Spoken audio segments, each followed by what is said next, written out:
Halo teman-teman semuanya, selamat datang di podcast kita hari ini. Pertama-tama kenalin nama aku Abi, dan kali ini aku ditemani bareng Kak Tata. Halo semuanya, nama aku Tata, kan bisa panggil aku Kak Tata. Nah, kali ini aku dan Abi akan bicarain sesuatu yang relate banget, terutama buat mahasiswa akhir yang lagi jungkir balik ngerjain skripsi nih. Iya nih, betul banget. Judulnya aja udah nendang, dari chat ke skripsi, yang dimana ini merupakan tantangan menulis formal bagi mahasiswa zaman sekarang.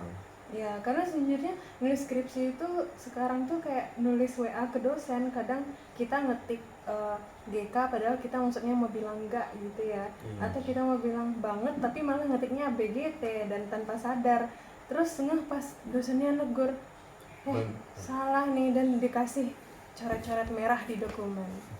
bener banget. Bahasa chat yang kita pakai tiap hari itu ternyata bisa nyangkut ke tulisan akademik. Entah itu singkatan, gaya santai, atau struktur kalimat yang kayak lagi ngobrol gitu aja. Ya, sebenarnya ini wajar sih, soalnya kita kan udah kebiasa banget komunikasi lewat chat yang cepat, singkat, dan to the point banget ya. Tapi masalahnya pas kita menulis yang formal kayak skripsi, kita tentu harus memperhatikan ejaan bahasa Indonesia yang benar. Nah, disinilah tantangannya. Bahasa Indonesia formal tuh punya struktur dan pilihan kata yang jelas. Misalnya kayak kata enggak jadi tidak, atau aku jadi saya, banget jadi sangat. Tapi karena sehari-hari otak kita ini udah terbiasa ngetik cepat dan santai, kadang susah banget buat switch ke mode formal. Ya, belum lagi kalau nulis kalimat yang panjang gitu ya, banyak mahasiswa yang akhirnya nulisnya itu kayak mereka lagi ngomong biasa. Misalnya mereka nulisnya mahasiswa sekarang tuh sering banget begadang karena tugasnya banyak banget sampai nggak sempat tidur. Nah, kalau kita nulis skripsi nggak bisa nulis kayak gitu. Kalau kita nulis skripsi, kalimatnya harus diubah jadi banyak mahasiswa mengalami kurang tidur akibat padatnya tugas akademik. Nah, itu contoh yang bagus banget. Satu makna tapi beda banget rasanya. Tulisan yang satu kayak curhat, sedangkan satunya lagi terkesan ilmiah.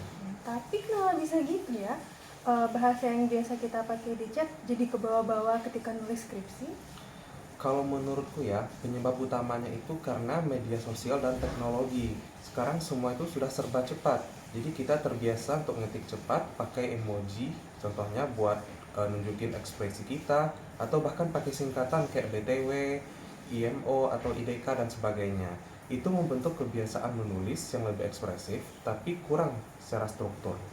Nah, setuju tuh. Dan lucunya itu kita lakukan tanpa sadar ya.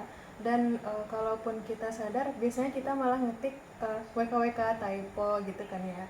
Nah, jadinya singkatan-singkatan seperti itu jadi dinormalisasi dan dianggap sebagai sesuatu yang biasa.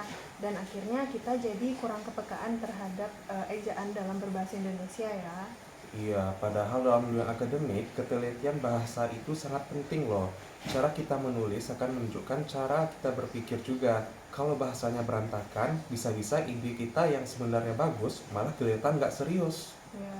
Dan itu juga ngaruh ke nilai loh, karena dosen nggak cuma menilai tugas kita begitu aja, tapi juga memperhatikan aspek kebahasaan kita ketika buat tugas. Dan tentunya kalau kalimatnya amburadul, dia nilainya bisa turun juga ya gitu kan. Ya, tapi tenang kok. Ini semua bisa diperbaiki. Kita cuma perlu sedikit latihan dan kesadaran aja. Nah, yang pertama, kita harus biasakan baca tulisan formal. Misalnya artikel ilmiah, jurnal, atau berita dari sumber resmi, atau bisa juga dengan baca skripsi senior di perpustakaan. Nah, kalau kita sering baca gaya bahasa yang formal, pelan-pelan kita akan terbiasa dan kata-kata yang formal itu jadi nempel di otak kita.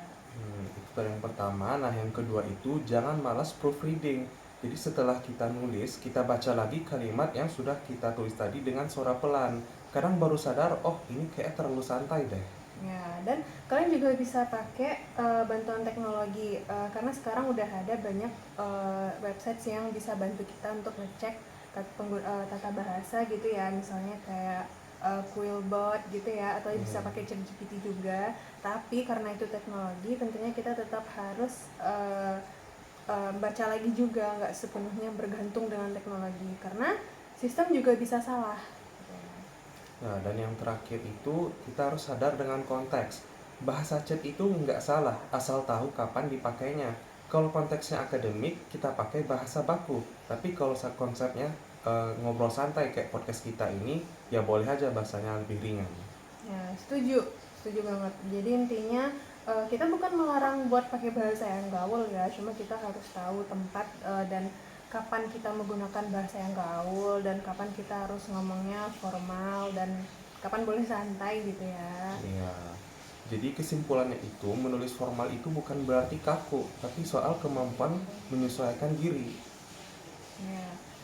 Ya, dari chat ke skripsi tentu butuh waktu ya untuk bisa kita beradaptasi dari chat yang awalnya santai.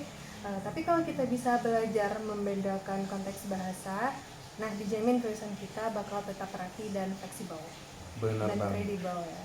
Ya. Terus, Benar banget. Jadi yuk mulai sekarang kita belajar nulis dengan lebih sadar. Karena siapa tahu kebiasaan menulis formal kita yang baik bisa juga nanti bantu kita waktu kerja. Bukan cuma waktu nyelesain skripsi aja. ya bener banget. Setuju. Oke deh, ke segitu dulu obrolan kita hari ini. Terima kasih buat teman-teman yang udah dengerin sampai akhir. Oke, sampai jumpa di episode selanjutnya dan jangan lupa tidur yang cukup, nulis yang rapi, dan hindari ngetik WKWK di laporan. Nutut banget tuh. Bye semuanya.